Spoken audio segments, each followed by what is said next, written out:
Alright, hello everybody, it's Mr. Ingram. I am here to give you a brief demonstration on your next project. So I have made this pumpkin. It is super simple. You can make yours a lot better than this. And again, I know we've talked about this some in class, but if you choose new from image and you want to pick a photo to trace, you can totally do that too. I will not be doing that. I instead will use this drawing that I have created. So, to start with, when you are finished with your drawing, which you should finish first, this is what to do after that. We're going to hit Save as Image. And for me, it saves as Canvas 1. Instead of calling it Canvas 1, I'm going to name it, let's say, Pumpkin Drawing, because that seems reasonable. And I'm going to change the place to the desktop so that it's way easier to find when I need to open it up on our next website. So I'm gone back to Google Chrome, which for you, your Chrome Canvas will not be on Google Chrome. You've got those apps on your Chromebooks that you can use. I am somewhat less fortunate, but more fortunate at the same time. I have a Mac, so I'm using Chrome Canvas on Google Chrome. So then I'm going to open a tab, and we're going to go to remove.bg. And it's just like that, remove.bg, and it will come up, and you will get this remove image background. Some of you may have used this before on the food truck project or for editing photos, but we're going to upload our image since we saved it to our computer, and I'm scrolling down and it's in my desktop automatically. Yours might pop up in downloads. Be sure wherever you know where you saved it. So for me, we're going to hit pumpkin drawing. There it is. We're going to open it. And what this website does, it removes the background and just leaves everything that you drew and gets rid of everything else. So I'm going to download it. You have to download it. If you copy and paste it, it will not work. You must download your image from remove.bg. So you can see this has a white background. This has no background. That's exactly what we want. So I'm just going to keep it pumpkin drawing, remove BG, preview, all that stuff. But instead, I'm going to switch it to desktop just like last time to make it easier for our next website, because there's one more website you have to use besides Google Classroom. So then we're going to look up Adobe Spark. And if you look up Adobe Spark, you'll find this website, spark.adobe.com. We're going to open it up. It may ask you to make an account with your Gmail. Go ahead and do that. If it asks you for your age, lie about it. For some reason, that's kicking some kids out because they're supposedly too young for this app. I'm not sure why, or website rather. But anyways, we're going to be making a photo collage, so click photo collage. If it does not pop up like this, where I am sitting here and it has all these options, go up here and click search, and what you're going to look up is collage, and it'll pop up. But I'm going to hit photo collage because it's easy. Then I'm going to upload my photo. And so remember, I called it pumpkin, and then it's got all those extra ones. Yep, that's the right one because we see the gray behind it. And we click next because I just need this photo. I'm going to make mine poster size.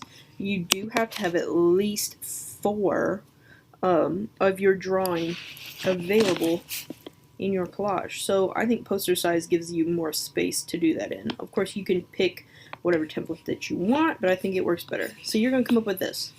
Last time, for the 7th graders, we clicked templates and picked one of these. We're not doing that this time. We're going to click layout. So that's what we have. Simple. It's just one behind our image banner. I'm going to do a grid. We have to have at least 4. Let's see. I think the thin ones are a little harder to fit my pumpkin in because he's rather large. Let's see what we can't find. I like this one. So we're going to pick this one. So next, I picked that. I'm going to take my pumpkin and shift him over wherever I want him to be for this one. If I want to duplicate him, you can't just do your regular, I think yours is Control C maybe? I don't know. Mine is Command C. Like I said, I'm on a Mac, so it's different. I'm going to hit duplicate though, and that's the same thing as copying and pasting. Now remember, these have to be slightly different because we're going from variety and repetition. So each time that I'm moving my drawing around here, what I am doing is moving them slightly. So for this one, maybe he's sideways, kind of like that. Yeah, but you just have to make some slight changes every time. So for this one, maybe I don't want him. And obviously, I've been using this, but this is the rotate, where you can rotate your pumpkin or whatever Halloween themed item or thing or person that you chose to do. You can move them around. So I'm going to do this, and that creates that kind of repetition there. And he's cut off, so I'm counting that as my variety. Because he looked too similar to that. So this is my collage. If you want, you can add other fall photos. You can add icons, which if you hit icon, you can just, they're kind of like emojis in a way. They pop up like that. Or for me, I'm going to add some text. So you can pick one of these, or you can just make your own text. I think for me, I'm going to do this. And it's going to load. I'm going to, instead of doing inner beauty, I'm going to do happy Halloween.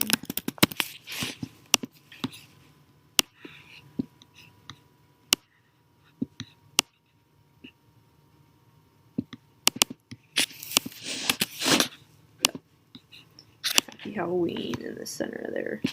So that's, you know, my collage. So we're going to call this done. And obviously I expect you guys to be a little bit more selective with how you're doing your projects, but it's okay. I'm just doing this as my practice example kind of for you guys. So I'm going to change the name up here. You double click up here to change it. It should be like post 1 or project 1 or something like that. I'm going to change mine to, let's do Halloween collage. Oop, if I can spell. I can't. Halloween collage. And I'm going to save it. So how am I going to save it? I'm going to download it. JPG, the JPEG, is our preferred download method. We're going to hit start download. And it's going to take it a minute. For whatever reason, Adobe Spark is kind of slow when it comes to saving these. But eventually it will save. And when it saves, open it up, switch it to desktop. So, like I just said, I'm going to open it. We're going to switch it to our desktop or wherever you want to save it so that you know where it's at.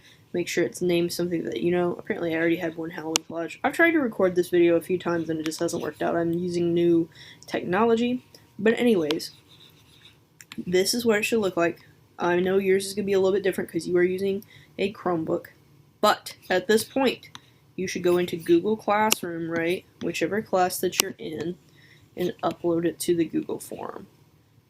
So go ahead, move on over to Google Classroom and upload it. It's just like any other Google form.